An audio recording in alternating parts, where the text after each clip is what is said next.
well, Nate Diaz versus Jake Paul just happened. Jake Paul takes the decision. Probably won about 8 rounds, I'd say.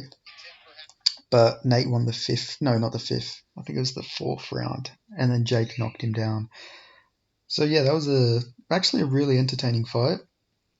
I'd say Nate Diaz has done the best out of all the MMA guys that Jake Paul's fought.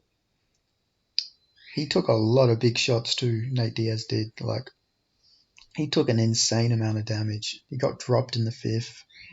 He was getting like left hooked at will as well by Jake Paul. Like, he was getting fucking hooked so much. Jake was landing big overhands on him, big 1-2s.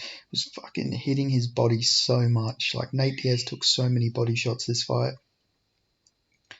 Like, it's actually crazy how much body shots he took. Took a big uppercut in the last round, like nothing as well. So Nate Diaz still got his chin. I didn't think if Jake Paul got a stoppage, it would be by KO. I didn't think he was going to KO Nate Diaz. I know Nate Diaz is strong, like tough. I knew the only way he'd finish him was due to a cut because Nate Diaz still has that granite chin. Seems like nobody can ever take that granite chin away from Nate Diaz. Jake Paul fucking body head combos. So like the combo I said he would start landing, he was doing that a lot. Fucking landed a lot of big shots. He was jabbing. His jab looked a lot improved. His cardio looked improved as well. But at times it seemed like he was gassing out early. But then in the later rounds, I guess he had like a second wind or something. So he came back. But yeah, it was weird. It was like he was gassed out, but he wasn't. I don't know. It was a really weird situation there. But yeah, he was just jabbing at him, hitting his body, fucking landing heavy shots to the head of Nate Diaz. He landed some heavy body shots as well, like really heavy, like. And it seemed like Nate Diaz was like playing a lot of them body shots off, but it seemed like I think they were generally hurting him because he would like play it off, and then he'd keep his body guarded. So it was a weird situation there. But, he was doing the typical Nate Diaz stuff. He was walking off. He was going and putting his head on the ropes. He was just messing around, playing around with Jake Paul. But, yeah, he was actually looking all right in that fight. Like, Jake Paul clearly won the fight, but Nate Diaz put on a pretty good performance, especially for an MMA guy.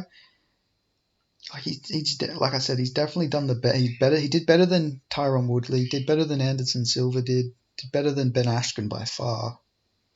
But yeah, Jake Paul still won that.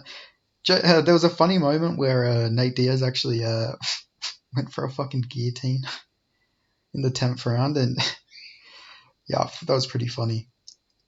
Went for a single leg as well. I think he went for another guillotine early in the fight as well. He just said he was going for subs and takedowns, which is also interesting because after the fight, Jake Paul called him out for a PFL MMA fight, like an MMA match in the PFL. So that'll be interesting if they do that next. Not quite sure if that's what will happen next, but if it is, yeah, that'd be interesting to see, I reckon. Because Jake Paul's got like a bit of a wrestling background, but we've seen, I think his name's AJ Algraham. He's like, I think he trains with Diaz as well. He was like a featherweight in Bellator. There was like footage a few years ago where he was just like destroying Jake Paul at grappling. But of course, this was like 5-6 years ago probably, so Jake's probably improved a little bit there. He's done a bit of jiu-jitsu and a bit of like grappling, I imagine, since. I've seen some footage of him doing jiu-jitsu, so I'm sure his jiu-jitsu is a little bit better than it was then, but still, that's something to watch out for.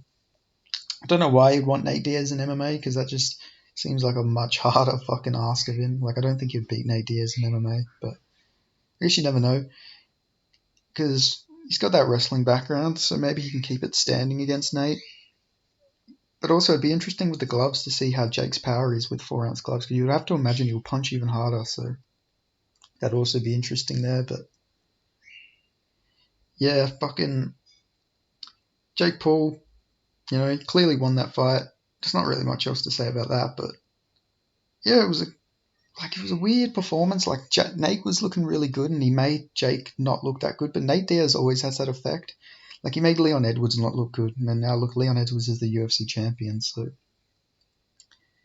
And, yeah, I don't know. Nate Diaz just has that weird asset where he can just make anybody look bad who fights him, but Nah, good performance from both of them. Like it was good to see Nate still tough, still durable, still he was coming forward. Fucking, he was doing really good. I was happy for him. Like I'm glad he didn't just get like fucking destroyed by Jake Paul. That would have been horrible. But yeah, it's good that Jake won, I guess, because he probably would have retired. I like these fights happening. I like freak show fights, so I'm glad he's gonna still fight. So that's a good sign. But yeah, fuck, what an interesting situation came from this. But yeah, not really much else to say about the fight itself. But it'll be interesting to see what happens next. Because Jake Paul said something about like a $10 million offer for like Nate Diaz versus Jake fight. Like, there's not that much money in that. Trust me, I don't think this is going to do that many pay-per-views. So I can't imagine Jake Paul in MMA. They'll probably bankrupt the PFL if they do that, unless Jake's putting in his own money. But yeah, I enjoyed that fight. It was actually really enjoyable. Like a lot of these influencer fights are pretty boring. Like Jake Paul versus Tyron Woodley was pretty boring, but this one was good. So that was good to see. It was like an actual war. And Jake Paul's. I know Nate Diaz is smaller than him, but Jake Paul's got a chin. Like he's actually he's tough. Like, but honestly, I want to see Jake Paul versus KSI, especially if he loses to Tommy Fury. That's like the fight that makes sense in my opinion. Like Jake Paul versus KSI has been the fight that everybody's wanted to see for ages. So hopefully that happens. But yeah, thanks for watching. Like, comment, subscribe. Oh my god, like, comment, and subscribe, and I'll catch you next time.